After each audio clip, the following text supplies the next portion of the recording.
Lalu dia, wah kok jelek amat garis tangan kamu ini, jodohnya masih jauh.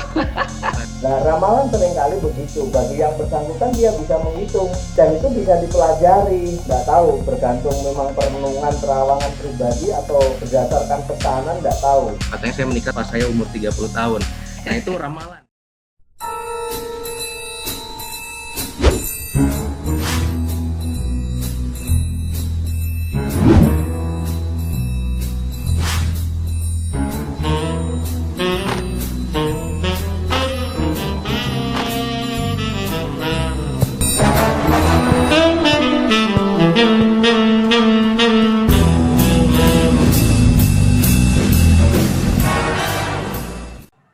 Shalom believers, selamat bertemu kembali di Telisik HD, Higher Definition, Higher Education. Bersama dengan saya, Jalu Permana, sebagai host pada episode kali ini. Pada saat ini kita akan membahas satu tema penting yang lagi hot pada akhir-akhir ini. Kita mau mencoba menelisik tentang ramalan. Mungkin teman-teman sudah sering lihat di YouTube, terutama di trending topics-nya, bahwa ada seorang yang bernama Mbak Yu yang lagi naik daun nih, dan dia sedang menyebutkan atau sudah membacakan apa yang akan terjadi tahun 2021. Kita sebagai orang percaya mau mencoba untuk mempelajari, kalau bahasa kita mau menelisik hal ini berdasarkan Alkitab. Kita mau mencoba melihat dari sisi teologis bagaimana kita mau menanggapi tentang ramalan ini. Bersama dengan saya sudah ada dua pembicara yang sudah berhadir dan sudah mempersiapkan diri untuk menolong kita dalam mengerti akan ramalan ini. Yang pertama kami mengundang untuk Ibu Susi. Selamat datang Ibu Susi. Selamat berjumpa. Ya, terima kasih. Terima kasih banyak untuk kehadirannya. Ibu Susi ini adalah salah satu yang dulu pernah mengajar di terutama beliau ini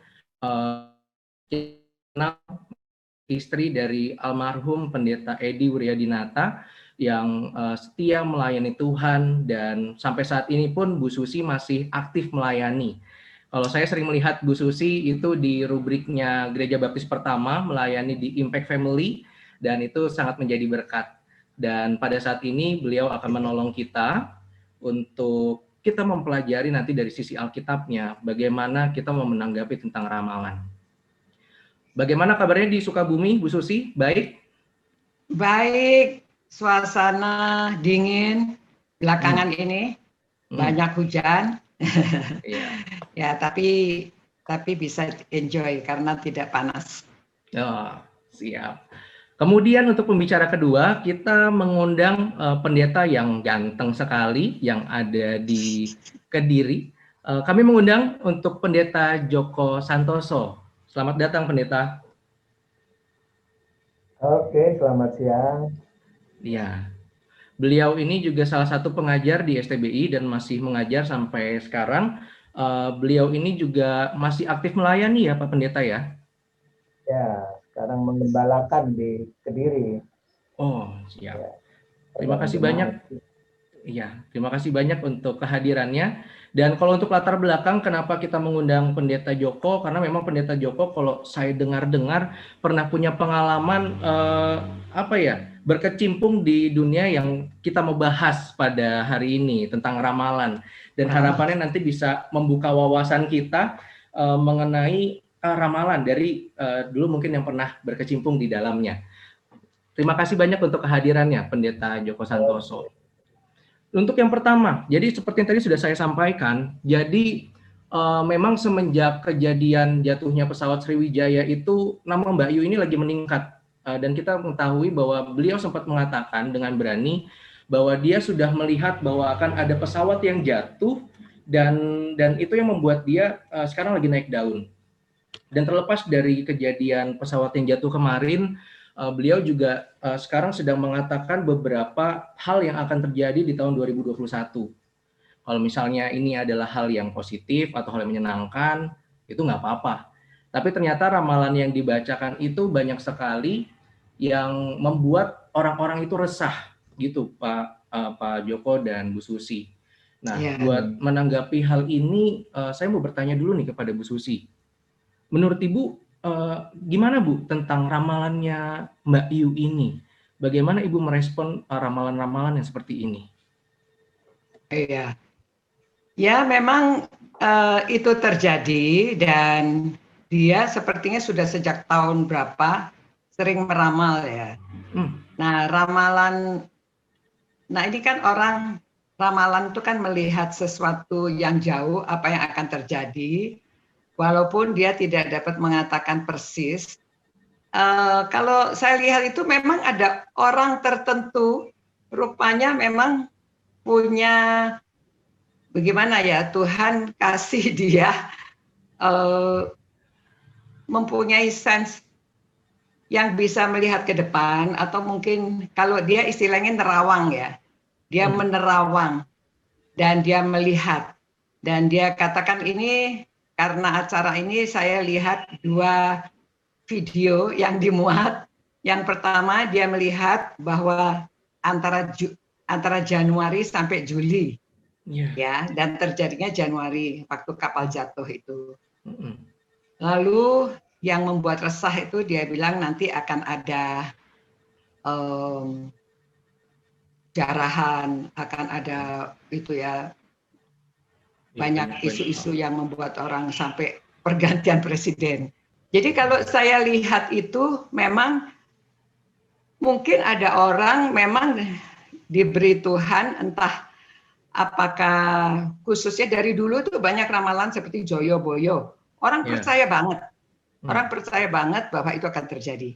Dan yang memang berbahayanya itu ke-1 dia membuat resah, kedua hal itu belum tentu terjadi, tetapi karena dia populer, yang saya khawatir itu orang kalau sudah populer lalu dia lebih over ya. Jadi dia mengatakan sesuatu yang bikin sensasi gitu ya.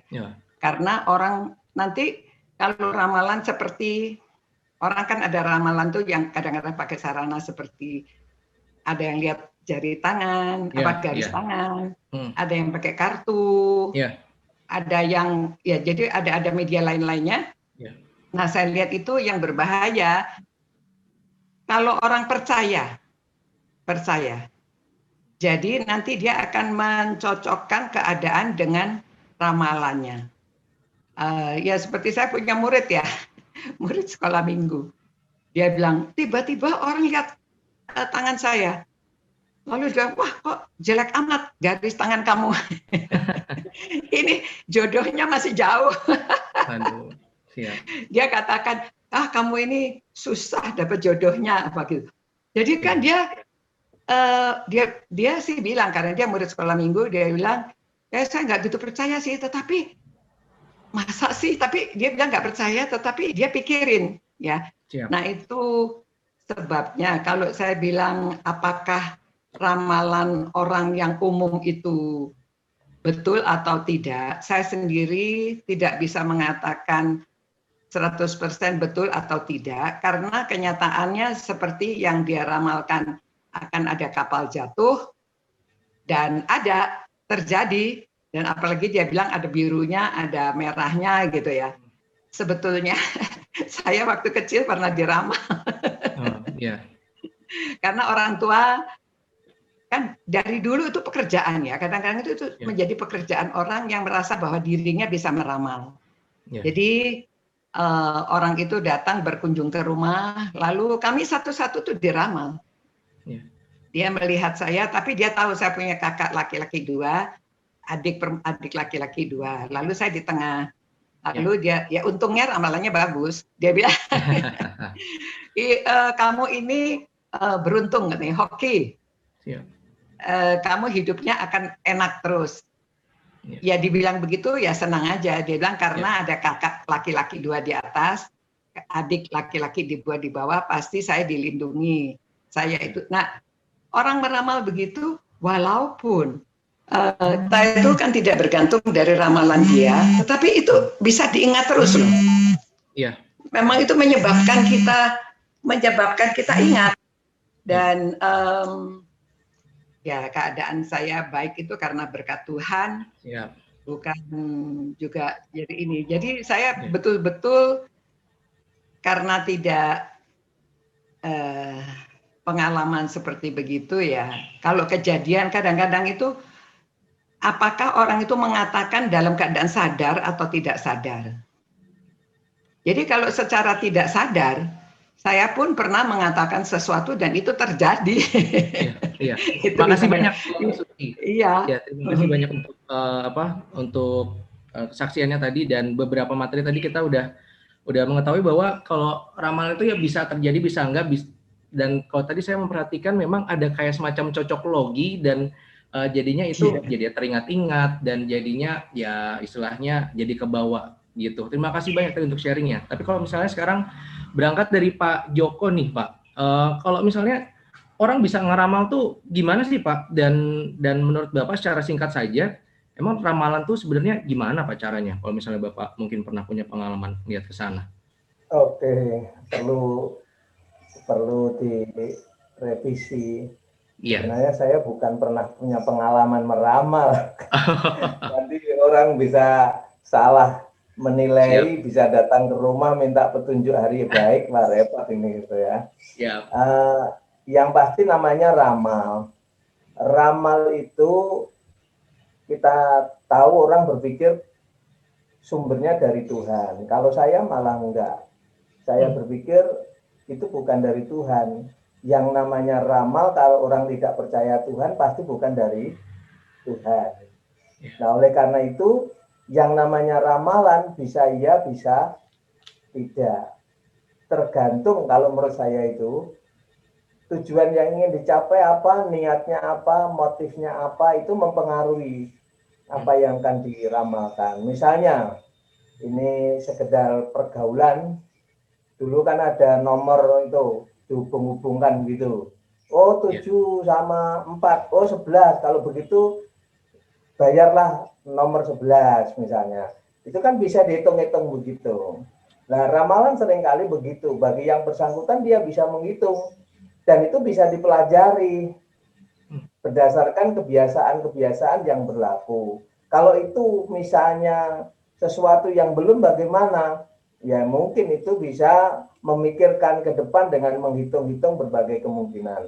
Oleh karena itu, kalau kita mencoba memperhatikan orang yang meramal, itu sebenarnya dimulai dari hal-hal umum. Hal-hal umum yang biasa terjadi, sehingga orang begitu percaya. Misalnya, artis bercerai. Sesungguhnya dari tahun ke tahun itu selalu ada artis bercerai. Pembunuhan akan terjadi ya, hampir dari tahun ke tahun ada pembunuhan, kecelakaan akan terjadi. Nah, untuk Mbak Yu itu yang menurut saya lebih bersifat provokatif, yang berbahaya itu. Nggak tahu, bergantung memang perenungan terawangan pribadi atau berdasarkan pesanan, nggak tahu. Kenapa dia berpikir Jokowi turun? Memangnya dia siapa? Bang itu jelas dipilih rakyat. Ini bukan karena mau membela semata, tetapi karena itu presiden yang resmi dipilih oleh rakyat. Kemudian penjarahan. Kalau situasi ekonominya sulit, orang butuh, terpaksa dia ambil, ya itu wajar saja. Dan itu bisa terjadi kapan saja, di mana saja. Lalu berbicara kerusuhan sama. Ya, kemungkinan kalau pandemi terus-menerus, banyak ekonomi lemah, menjadikan orang lapar pasti merebut dengan kemauannya, dan itu bisa terjadi kapan saja. Nah, apakah Mbak Yu ketika membahas itu dia sungguh-sungguh murni hasil terawang? Kenapa kalau itu hasil terawang kok direvisi misalnya? Mana ada hasil terawang direvisi? Kira-kira begitu. Ini pemikiran saya.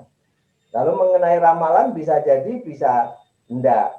Belum berjalan sudah direvisi, wah itu jelas. Kalau Tuhan pasti merancangkannya, pasti digenapi. Tidak bisa tidak. Tuhan yang punya wewenang untuk kehidupan kita di sekarang ini. Itu kira-kira pendapat saya begitu, Mas. Iya. Jadi memang kalau berangkat ramalan itu kan berarti memang seakan-akan memperkirakan apa yang terjadi di depan. Seakan-akan melihat apa yang akan terjadi di masa yang akan datang, kemudian yang mengutarakan itu. Jadi kalau misalnya berangkat pendeta, di Alkitab itu kan memang ada juga yang mirip-mirip seperti itu. Kalau misalnya kita berangkat dari orang-orang pilihannya Tuhan yang sering sekali muncul yaitu para nabi, dan para nabi Ya. itu memang beberapa kali mereka itu meramalkan sesuatu yang akan terjadi di masa yang akan datang, dan biasanya kalau itu ramalannya terjadi. Dan kalau biasanya mungkin bahasa yang dipakai di Alkitab itu adalah nubuatan gitu kan. Nah, kalau misalnya kita mau membedakan antara ramalan dan nubuatan itu gimana pendeta? Apakah sama atau beda? Kalau kita mencoba mempelajari dari Alkitab kita, saya mencoba mendalami dari 1 Raja-Raja 22 ya. Di sana ada nabi, ada, kalau waktu itu disebutkan ada 400 nabi, berarti nabi kan bisa belajar di sana. Lalu akhirnya dikalahkan oleh satu raja. Kenapa? Berangkat dari kemauan Raja Israel yang ingin merebut Ramot Gilead. Itu keinginannya raja. Maka dari itu dia bertanya, coba ramalkan kalau kita perang apakah pasti menang? Rupanya sepakat 400 nabi itu dengan profesinya, rupanya menjadi tim konsultannya raja. Bukan hanya siap, tapi juga membuatkan alat-alat perang. Pasti menang, karena mayoritas. Tapi ternyata Raja Yehuda tidak cukup. Bertanyalah lagi. Diberitahukan ada Mika. Tapi Mika tidak pernah setuju, tidak pernah setuju. Ini sama-sama nabi ini. Ya, dua pergumulan yang berbeda. Ternyata ketika dia diminta sepakat, ya sepakat. Itu permintaanmu, tapi aku punya pikiran lain. Ya, dia lebih memberitahukan apa firman Allah. Majulah akan seperti domba tanpa gembala. Tetap nekat, maju karena banyak yang mendukung. Nah, kalau ditanya apa yang membedakan, dari 400 itu tidak bertanya kepada Tuhan, lebih menyenangkan raja. Sementara Mika bertanya dulu kepada Allah, mendapatkan firman baru diberitahukan. Saya rasa itu, Mas Jalu. Ya, jadi kalau di sini kita melihat apa bedanya ramalan dan nubuatan itu. Kalau nubuatan itu memang benar-benar berasal dari Allah berarti ya, pendeta. Ya, ya.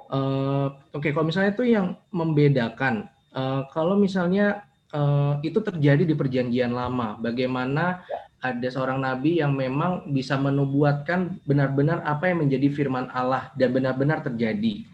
Kalau kita sekarang berangkat ke masa hidup kita sekarang, ke masa kini, apakah nubuatan itu masih bisa terjadi, pendeta? Ya, seringkali seorang zaman sekarang ya, kita bicara sekarang, Allah itu bisa berbicara kepada kita secara pribadi. Kepentingan pribadi. Nah, seringkali berbicara pribadi belum tentu itu diperuntukkan umum. Mungkin Allah sedang mendidik secara pribadi untuk melihat keadaan. Bagaimana mensikapinya, bagaimana menghadapinya. Kalau itu berita pribadi, diberitahukan kepada khalayak, khalayak boleh percaya, boleh tidak. Sesuaikan dirinya dengan yang bersangkutan. Karena yang mengetahui itu dari Tuhan apa bukan, itu dari yang bersangkutan. Saya rasa begitu, Mas Jalu. Apakah itu menjawab yang dimaksudkan? Soalnya kalau misalnya berangkat ke sekarang-sekarang ini ya pendeta ya, jadi banyak hamba-hamba Tuhan itu yang memang bernubuat, tapi dan biasanya tuh diungkapkan itu secara untuk massal gitu. Kalau misalnya berbicara ada beberapa pendeta yang ada di luar seperti Kenneth Copeland yang pernah bernubuat bahwa COVID akan hilang di bulan apa gitu kan tahun lalu, dan kemudian disebut lagi 3 bulan lagi nanti akan hilang, yang seperti itu misalnya. Dan kalau misalnya yang seperti itu bagaimana kira-kira? Kalau saya secara pribadi tidak yakin. Karena dengan demikian kalau itu diberitahukan kepada pribadi, nanti seandainya, ini seandainya ya, misalnya karena sudah seringkali misalnya dari tahun ke tahun kita mendengar tentang Yesus datang misalnya tahun sekian, dan ternyata itu tidak terjadi. Bagaimana kita berani berkata bahwa itu nubuat? Kan berarti berbalik itu ramalan. Nah kalau ramalan itu bukan dari Tuhan. Betul? Nah dari siapa? Ya mungkin dia berharap pribadi, apakah motif pribadi, apakah hal yang mempengaruhi pribadi. Itu menurut saya. Termasuk COVID. Siapa yang berani? Ya mungkin orang berpikir sudah mendapatkan mimpi, oh saya diberi petunjuk. Ya, kalau saya sih tidak percaya. Kalau saya lebih percaya bahwa karena kita ini diberikan firman Tuhan. Kita cari firman Tuhan. Apa kata firman Tuhan? Bagaimana penularannya? Bagaimana penyelesaiannya? Apa kata firman Tuhan? Menurut saya itu baru sesuai. Kalau orang berpikir, mimpiku begini, aku diberitahu begini, benarkah Tuhan yang memberitahu? Nah, saya masih sanksi kalau untuk itu. Makasih, Mas Jalu. Ya, bagaimana dengan pendapat Bu Susi dan tentang ya beberapa hamba Tuhan yang berani mengutarakan nubuat dari Tuhan? Apakah kalau menurut pengertian Bu Susi bagaimana Bu? Apakah emang benar-benar Tuhan masih berbicara sampai saat ini secara pribadi dan memberitahukan apa yang akan terjadi dalam kehidupan kita sekarang? Ya contohnya mengenai COVID, kemudian kalau kita ngelakuin A maka akan terjadi B, misalnya ada pendeta-pendeta yang melakukan seperti itu. Kalau menurut pendapat Bu Susi bagaimana tentang praktik-praktik nubuatan yang seperti itu Bu?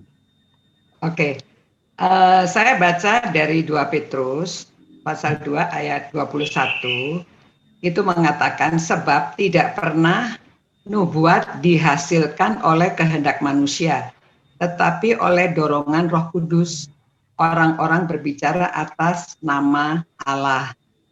Nah memang zaman sekarang ini banyak pendeta-pendeta yang merasa bahwa Tuhan berbicara kepada dia. Dan dia katakan ini. Tetapi kita lihat bahwa pada waktu Perang Teluk ya, beberapa tahun yang lalu itu Perang Teluk, itu banyak sekali pendeta meramalkan dan menafsirkan wahyu, menafsirkan kitab Daniel, kitab yang ada bicara tentang hari-hari akhir itu ditafsirkan dan khususnya di Amerika ya, itu khotbahnya sudah tentang akan datang hari Tuhan akan kembali. Tapi kan akhirnya setelah Perang Teluk itu selesai, ya keadaan ya seperti sekarang. Nah sekarang juga mulai lagi banyak lagi yang sedang menafsirkan kitab Wahyu, kitab Yeskil, kitab Daniel, begitu mereka banyak. Nah kalau saya merasa nabi-nabi pun pada waktu dia mengatakan, dia ada kata-kata mungkin ini akan terjadi kalau kamu tidak begini, terjadi begini. Kalau kecuali nubuatan tentang Mesias dari Kejadian, terus kan sudah ada nubuatan-nubuatan tentang Mesias. Nah itu digenapi. Jadi kalau nubuat itu yang memprediksikan hari depan, tentang keselamatan, tentang hari-hari akhir, di Alkitab itu kebanyakan yang dinubuatkan demikian. Namun, di dalam Alkitab juga Perjanjian Lama, Perjanjian Baru, ada beberapa nubuat-nubuat yang digenapi. Namun, nubuatan itu juga di dalam Perjanjian Lama ada yang dibatalkan loh. Ya enggak? Seperti Hizkia, dia sakit, dia sudah divonis, Nabi sudah datang diberitahu dia akan mati, tapi karena dia bertobat, lalu Allah menambah dia 15 tahun. Ya. Lalu seperti Niniwe, Yunus menubuatkan kamu 40 hari lagi akan binasa. Tetapi tidak terjadi kan, karena mereka bertobat. Ya, mereka bertobat dan nubuatan itu tidak terjadi. Saya membaca beberapa tafsiran tuh lucu juga ya. ada yang mengatakan mungkin itu bukan nubuatan dari Tuhan. Jadi kalau tadi kita baca di 2 Petrus itu kan harus dari Tuhan oleh Roh Tuhan dan Tuhan yang berbicara. Nah, nabi dan juga nubuatan itu disampaikannya oleh para nabi ya. Dan kalau zaman sekarang ini banyak pendeta juga klaim dia nabi. Nah, mestinya dia mesti dengan kata-kata yang profetik tidak apa-apa.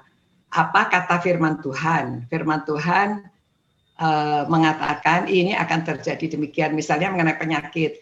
Nah, itu berbahaya sekali karena mereka sepertinya memang menafsir Alkitab, tetapi dengan pengetahuan sendiri, ya tentunya mereka sudah berdoa dan mereka rasa mereka dipimpin Roh Kudus ya. Jadi saya juga nggak bisa judge.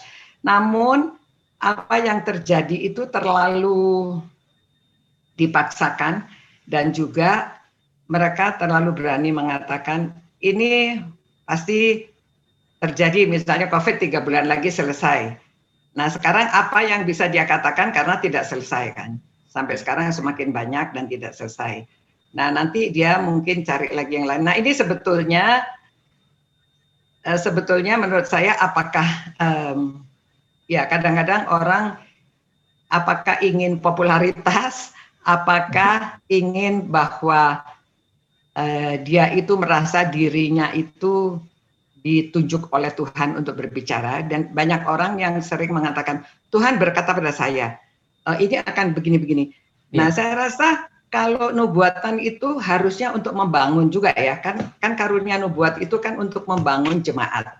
Jadi bukan untuk berbicara hanya untuk membuat sensasi dan orang takut atau begitu. Harusnya untuk membangun, untuk kebaikan anggota, maksudnya untuk kebaikan umat Tuhan. Karena dari dulu yang diramalkan kan sejak Kejadian, Keluaran, semua yang diramalkan itu akan kedatangan Mesias, akan ada keselamatan jikalau orang nurut jalan-jalan Tuhan. Jadi sebetulnya itunya agak luas ya. Kalau kamu mengikuti, ini terjadi. Kalau kamu melawan, kamu dikutuk ya. Ini tidak terjadi. Jadi kalau pendeta zaman sekarang itu terlalu berani mengatakan, nanti ada juga yang mengatakan Tuhan datang, tanggalnya, bulannya. Dan itu sudah beberapa kali selalu salah. Tetapi saya tidak tahu, ini manusia mudah lupa. Dan mereka itu cepat bisa percaya. Dan bahkan mereka mengikuti, diajak pergi ke gunung tertentu, mereka ikut ke gunung tertentu. Akhirnya mereka semuanya bunuh diri karena ingin ketemu Tuhan. Ya, jadi kita itu sebabnya perlu menguasai firman Tuhan, mengerti firman Tuhan, supaya kalau ada nubuatan atau kata-kata yang tidak sesuai dengan firman Tuhan, kita bisa punya hikmat untuk membedakan. Ya, terima kasih Bu Susi. Jadi memang kalau saya sedikit mau cerita, saya dulu pernah kayak ikut ngambil tes psikologi, tapi lebih untuk mengetahui karunia roh. Dan ternyata ketika saya selesai ngambil tes itu, hasil paling pertama itu adalah profetik atau bernubuat. Dan saya kayak nggak pernah bisa ngeramal gitu kan. Tapi ternyata ketika dilihat penjelasannya, jadi kalau dia menjelaskan bernubuat itu artinya memang bagaimana karunia itu memperbolehkan saya untuk saya memperkatakan firman Tuhan. Tapi memang di situ yang indah adalah bagaimana firman Tuhan yang diperkatakan itu memang bersumber dari Alkitab, dan bagaimana orang yang punya karunia ini diperlengkapi untuk bisa menolong jemaat atau menolong orang-orang percaya lain untuk bisa hidup semakin sesuai dengan firman Tuhan. Akhirnya di situ ya saya, maksudnya begitu ternyata bernubuat. Jadi kalau misalnya tadi kita sempat, jadi kalau misalnya tadi saya berangkat dari perkataannya Bu Susi dan Pak Pendeta Joko, kita bisa berangkat bahwa memang di masa sekarang ini nubuatan yang paling tepat adalah ketika memang itu sesuai dengan firman Tuhan. Kita dan di situ kita juga bisa melihat bagaimana kalau saya pernah membaca untuk kalau misalnya kita mau melihat nubuatannya itu benar atau tidak, tinggal tunggu saja tanggal mainnya, apakah benar-benar terjadi atau tidak. Seperti tadi yang sudah dijelaskan juga oleh Bu Susi, bahwa ya kalau ada yang berani bernubuat seperti itu, tinggal tunggu saja apakah terjadi atau tidak. Terus sekarang kalau misalnya kita berangkat ke mungkin praktik-praktik di gereja kita, mungkin kita nanti akan bertemu dengan hal-hal yang seperti itu. Kita bertemu dengan hamba Tuhan yang berani untuk memperkatakan hari ini akan terjadi apa, besok akan terjadi apa. Kira-kira kalau misalnya kita sebagai jemaat di gereja kita terjadi hal yang seperti itu, bagaimana kita harus meresponnya? Kalau menurut Pendeta Joko, bagaimana Pak? Kita harus sebagai jemaat, sebagai orang awam, merespon kalau misalnya ada hamba Tuhan seperti itu di gereja kita. Ya. Apakah kita boleh mempercaya itu? Firman Tuhan itu jelas untuk kita. Nah, oleh karena itu kalau seseorang menyampaikan walaupun dia seorang pendeta sekalipun, kalau firman Tuhan belum jelas, jangan merasa dia menambahkan sesuatu yang tidak ada di dalam Alkitab. Kalau seperti tadi nyatakan bahwa kedatangan Tuhan itu tidak ada seorang pun tahu, anak pun tidak, kok merasa ada orang yang tahu, itu kan bermasalah. Oleh karena itu jangan diterima. Ya, seperti itu. Saya rasa benar bahwa kebenaran itu akan dibawa ke dalam firman Tuhan yang memberitahukan kepada kita. Menurut saya Tuhan itu sudah memberitahukan secara lengkap. Kalau kita mau merenungkan setiap saat, kita akan menemukan, akan ditunjukkan oleh Roh Kudus, akan mengerti berbagai peristiwa. Tapi kalau itu secara pribadi, terimalah sebagai pribadi. Kalau ada orang yang menubuatkan, saya masih sanksi kalau itu tidak membangun. Karena seperti diungkapkan oleh Bu Susi bahwa nubuat itu adalah membangun jemaat. Nah, kalau itu menakut-nakuti, itu cara kerja iblis untuk mengintimidasi. Tapi yang ada adalah menurut firman Tuhan seperti diungkapkan pengalaman ini tadi, memang dijelaskan, memang diterangkan. Tapi yang jelas kalau berdosa itu tidak akan terjadi. Ya, kalau berdosa itu akan terjadi, kalau bertobat maka itu akan dikembalikan. Yeah. Kata firman Tuhan akan dibangun menjadi lebih baik. Jadi pemberitahuan indah supaya kita berubah menjadi lebih baik, kembali kepada Allah, selalu mencari Allah. Nah, itu menurut saya. Jadi kalau ada pendeta yang ngomong tidak sesuai dengan firman Tuhan, ya kita tidak harus menerimanya. Itu Mas. Terima kasih pendeta. Kemudian kalau dari Bu Susi, bagaimana Bu? Kalau misalnya tiba-tiba kita di gereja dan kemudian pendeta kita atau hamba Tuhan yang datang ke gereja kita berkata-kata seperti itu, bagaimana kita meresponnya? Oke. Ya, ini sebetulnya seperti tadi Jalu punya bakat ya, atau punya apa tuh? Karunia roh. Karunia rohnya itu adalah profetik ya. Saya bacakan ayatnya ya, dari 2 Petrus pasal 1 ayat 19. Ini katanya demikian. Dengan demikian kami makin diteguhkan oleh firman yang telah disampaikan oleh para nabi. Alangkah baiknya kalau kamu memperhatikan sama seperti memperhatikan pelita yang bercahaya di tempat yang gelap sampai fajar menyingsing dan bintang timur terbit bersinar di dalam hatimu.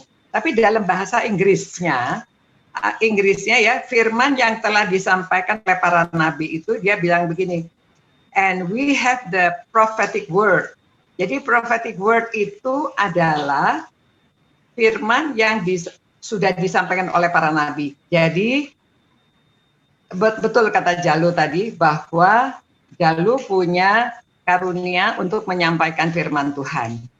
Jadi kalau pendeta dia meramalkan sekian hari lagi, sekian bulan lagi, atau sekian tahun terjadi begini-begini, ya sebagai anggota gereja, ya kita tidak tahu apa, kan kita barangkali kita tidak menegur pendetanya. Atau kita bisa mengajak pendeta berdiskusi ya. Pak Pendeta, pendapat pendeta begini, tapi kalau di firman Tuhan kita tidak bisa menentukan kecuali memang itu diambilnya dari firman Tuhan. Jadi prophetic word itu adalah kata-kata yang bersumber dari firman Tuhan. Itu sebabnya kalau pendeta berkhotbah itu diberitahu bahwa zaman sekarang memang pendeta bisa bernubuat. Jadi khotbah itu merupakan nubuatan.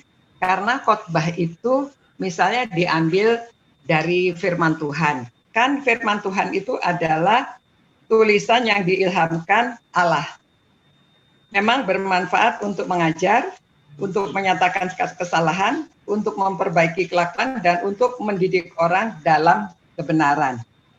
Dengan demikian, tiap-tiap manusia kepunyaan Allah diperlengkapi untuk setiap perbuatan baik. Jadi memang kalau pendeta berkhotbah itu, kalau sekarang tidak yang dikatakan bernubuat, karunia bernubuat itu sebetulnya bukan meramal apa yang akan terjadi exactly tanggalnya, harinya, lalu sesuatu yang ya diramalkan terjadi apa, melainkan kata-kata yang misalnya kalau kamu percaya pada Tuhan Yesus, kamu akan beroleh hidup kekal. Nah itu kan prophetic word. Dan memang itu diramalkan, kamu akan selamat, kamu akan masuk surga kalau kamu percaya. Nah kalau kamu bertobat dari perbuatan ini, nah itu kan kata-kata profetik. Jadi itu seperti nubuat. Jadi itu sebetulnya kata-kata nubuatannya bentuknya, kalau zaman sekarang ini harusnya bentuknya seperti itu. Kata-kata yang memang sudah ada di dalam firman Tuhan dan mengaminkan lalu menyampaikan firman Tuhan itu dalam kondisi zaman sekarang. Jadi ada praktis-praktisnya yang zaman sekarang itu seperti apa. Misalnya keluarga tidak boleh bercerai. Kalau kamu bercerai nanti rumah tangga kamu akan begini. Anak-anak kalau kamu tidak menghormati orang tua kamu, maka hidup kamu tidak bisa bahagia, tidak bisa. Itu kan kata-kata seperti meramal. Hidupmu itu nggak bisa benar karena kamu itu tidak menghormati orang tua kamu. Nah itu kan benar. Dan itu kalau profetiknya seperti itu, it's okay. Tapi kalau sampai pendeta berani mengatakan 2 bulan lagi Tuhan Yesus akan datang, siap-siap gitu ya. Nah itu kita perlu mempertanyakan karena itu sudah banyak terjadi dan Tuhan Yesus saja sendiri bilang nggak tahu. Tuhan sendiri mengatakan hanya Allah Bapa, padahal Tuhan Yesus juga ya mungkin dia tahu tetapi tidak boleh memberitahu juga atau bagaimana nggak tahu, tapi kan hanya Allah Bapa yang mengetahui kapan waktunya hari Tuhan. Jadi kalau ada pendeta yang karena kita tahu firman Tuhan, kalau ada pendeta yang mengatakan tanggal sekian, hari sekian terjadi ini itu, kita patut mempertanyakan. Dan kita mungkin mengajak dari hati ke hati bisa berdiskusi dan membuka firman Tuhan. Saya rasa kalau itu terjadi kepada pendeta saya akan secara pribadi ngobrol sama dia. Ya. Terima kasih banyak Bu Susi. Jadi memang tadi saya tertarik dengan kata-kata bahwa memang kalau kita bernubuat itu ya akan sangat benar ketika memang kita memperkatakan apa yang sudah dituliskan oleh Tuhan, yaitu ya dari kitab Kejadian sampai Wahyu. Namun saya jadi tergelitik dan saya mau bertanya kepada Pak Joko, Pendeta Joko. Mungkin nggak sih Pak, Alkitab kita ini masih bertambah lagi kitabnya? Nanti tiba-tiba ada kitab yang ditulis oleh Joko Santoso gitu mungkin misalnya, atau gimana Pak pandangannya? Jangan mengada-ada lah, ngapain aku nulis sekarang. Iya, saya rasa Allah memberikan Alkitab ini sudah lengkap. Menurut saya sudah lengkap.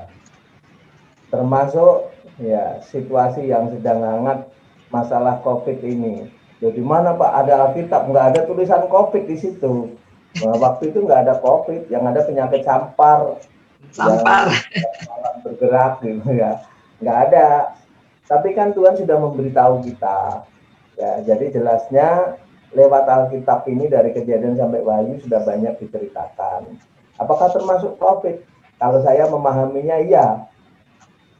Kalau Tuhan memberitahu lewat Paulus, ya, lewat Paulus memberitahu lawan kita bukan darah dan daging, siapa? Roh-roh di udara, gitu ya. Yang membawa apa? Yang membawa virus itu, yaitu lawan kita. Jelas itu yang kita lawan. Apalagi dilambangkan oleh Petrus, dia seperti singa mengaum-ngaum, ya dia terus keliling. Nular lewat apa? Kita tidak tahu, tidak bisa kasat mata, tidak terlihat, tidak bersuara, tidak berasa. Ya. Tapi kita mesti sadar dan berjaga-jaga. Bagaimana kita sadar dan berjaga-jaga? Melalui ucapan kita misalnya. Jangan mudah memperkatakan. Ini agak mistis kelihatannya. Tapi Amsal berkata, hidup dan mati ya dikuasai lidah. Apa yang kita gemakan? Ya, sakit. Kalau kita ngomong sakit ya sudahlah sakit gitu. Kalau kita ngomong kuat sehat ya, saya rasa Tuhan memberkati kita kuat dan sehat. Itu menurut saya. Lah bagaimana kita berjaga? Jadi bingung. Tuhan Yesus mengajari kita soal makanan. Berikanlah makanan kami yang secukupnya. Lah kalau apa saja kita makan ya salahnya sendiri. Nah, saya meyakini perkataan firman Tuhan itu akan memelihara kita. Saya rasa itu Mas Jalu. Jadi tidak akan menambahi Alkitab lagi. Saya sudah puas dengan ini. Dalilnya belum selesai. Ya. Jadi memang sekarang kita bisa mengerti teman-teman bagaimana nubuatan itu sudah selesai sampai Wahyu. Dan ketika ada teman-teman kita atau hamba Tuhan yang mencoba untuk menambahkan nubuatan-nubuatan baru, kita sebagai orang percaya, kita mau belajar untuk tidak segera mendengar dan memasukkan itu sebagai suatu kebenaran, tapi kita mau menguji dari kebenaran Alkitab kita. Jadi jangan sampai kita langsung kayak mengidolakan seseorang hamba Tuhan dan percaya pokoknya apa yang diungkapkan oleh hamba Tuhan itu kita anggap sebagai sebuah kebenaran. Jangan lupa kita sebagai seorang percaya, pemimpin kita dan gembala agung kita adalah Tuhan Yesus. Jadi berangkatlah kepada perkataan Tuhan Yesus dan firman Tuhan yang sudah ada di tangan kita. Dan di sini kita juga belajar teman-teman bagaimana kita mempercaya Yesus sebagai gembala kita. Apapun mungkin hal yang terjadi dan meresahkan yang diramalkan oleh orang-orang atau bahkan oleh hamba Tuhan, kita mau percaya terus bahwa Tuhan kita itu adalah yang akan memelihara kita. Ketika kita terus taat dan setia, Tuhan yang akan terus memelihara kita. Dan jadi nggak perlu takut ya teman-teman. Kalau misalnya teman-teman pernah diramal, kalau tadi Bu Susi pernah diramal, saya juga pernah diramal. Dan ada satu ramalan yang masih belum akan terjadi. Katanya itu akan terjadi di umur saya ketika 30 tahun. Katanya saya menikah pas saya umur 30 tahun. Nah, itu ramalan. Dan kita berangkat saja bahwa yang jadi kebenaran firman Tuhan itu ya adalah Alkitab. Ya, kalau misalnya kayak gitu, kita tidak usah menjadi beban pikiran kita, tidak usah diresahkan oleh ramalan itu. Dan terima kasih banyak untuk informasi yang telah disampaikan. Kita belajar banyak mengenai nubuatan dan ramalan, dan kiranya itu bisa terus menolong kita. Sebagai sebuah kesimpulan tadi juga sudah diungkapkan bahwa nubuatan itu yang paling benar adalah dari firman Tuhan dan tidak akan ada nubuatan-nubuatan lain. Dan kita berangkat dan kita mau terus percaya kepada firman Tuhan. Jadi terus baca Alkitabnya, terus pelajari Alkitabnya, dan teruslah bertumbuh secara pribadi supaya kita bisa semakin dekat dan mengenal Tuhan. Untuk closing statement, dipersilakan untuk Bu Susi, apabila ada yang mau disampaikan mengenai ramalan atau pesan buat teman-teman believers, dipersilahkan.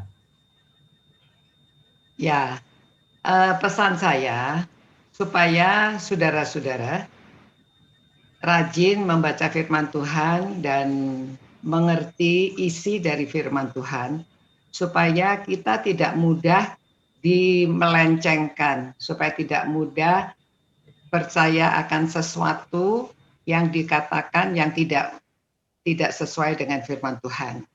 Dan saya juga pesan kepada para hamba Tuhan supaya kalau berkhotbah itu Alkitabiah. Jadi diambilnya itu dari Alkitab dan menguraikan isi Alkitab supaya kata-katanya itu profetik ya. Kata-katanya itu memang istilahnya profetik itu apa? Ya, maksudnya profetik yang dikatakan nubuatan tapi yang dari firman Tuhan, menjelaskan isi firman Tuhan. Jadi bukan bicara semaunya sendiri. Kadang-kadang memang ada pendeta berkhotbah, Alkitabnya dibaca, lalu Alkitabnya ditutup dan dia ya mengatakan apa yang dia mau katakan. Itu berbahaya dan juga tidak masuk ke hati orang mempelajari firman Tuhan. Jadi pesan saya ada dua itu ya. Yang pertama untuk semua orang cinta firman Tuhan, cinta Tuhan dan mencintai firman-Nya sehingga hidupnya benar-benar dipimpin oleh firman Tuhan. Dan kalau saudara menjadi hamba Tuhan, ya khotbahkan apa yang dikatakan oleh firman Tuhan. Jadi supaya khotbahnya itu merupakan prophetic word, kata-kata yang profetik, yang benar dari firman Tuhan.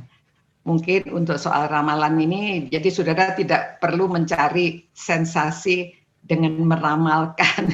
Yeah. Ya kita berdoa supaya nama Tuhan dimuliakan melalui pelajaran atau melalui penyampaian firman Tuhan yang berupa nubuatan Alkitab, yang berupa kata-kata nubuatan bagi kehidupan. Mungkin begitu cukup. Ya, terima kasih banyak Bu Susi. Kalau dari Pendeta Joko, bagaimana Pak untuk pesan terakhir di acara kita ini? Jadi untuk semuanya saja, tetap percayalah kepada Allah dan firman-Nya. Jangan percaya kepada ramalan yang bisa iya, bisa tidak. Tapi kalau firman Allah jelas untuk kita semua. Oleh karena itu, teruslah belajar dan mengerti akan maksud Tuhan dengan kebenaran firman-Nya. Terima kasih. Terima kasih banyak Pendeta. Jadi kita diingatkan kembali sebagai penutup kita bahwa kita teruslah percaya kepada Allah, bukan kepada ramalan yang belum pasti terjadi. Terima kasih banyak untuk waktunya Pendeta Joko Santoso dan Ibu Susi. Kita pasti terberkati dengan informasi yang telah diberikan. Dan kiranya kita sebagai orang percaya, sebagai believers, mau terus menelisik setiap isu-isu yang ada dalam kehidupan kita supaya hidup kita semakin dekat sama Tuhan dan semakin sesuai dengan firman Tuhan. Terima kasih banyak untuk teman-teman yang sudah menyaksikan. Sampai bertemu lagi dalam telisik yang akan datang di Telisik HD, High Definition Higher Education. Terima kasih banyak. Tuhan Yesus memberkati.